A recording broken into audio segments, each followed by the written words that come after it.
Standardi GS1 izboljšujejo sledljivost, preglednost ter pomagajo preprečevati, da bi ponarejena in nekakovostna zdravila prišla do pacientov.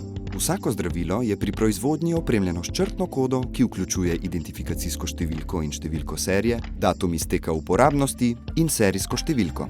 Identifikator in serijska številka edinstveno označujeta vsako posamezno enoto izdelka.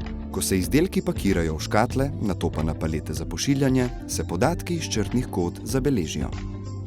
S tem zajamemo vsebino za vsako raven pakiranja. Ob dostavi trgovec na debelo skenira črtne kode, da preveri pravilnost prejetih izdelkov in posodobi svoje sisteme. Pri pripravi pošiljke za lekarno trgovec na debelo skenira črtne kode, da zabeleži izdelke v vsakem pakiranju in s tem zagotovi neprekinjen življenjski cikel izdelka. Pri prevzemu v lekarni se skenirajo črtne kode, da se preveri pravilnost dostavljenih izdelkov in da pridobijo zgodovino izdelka. Edinstveni identifikatorji, kodirani v teh črtnih kodah, omogočajo preverjanje ob izdaji in pomagajo pri zaščiti pred ponarejenimi izdelki.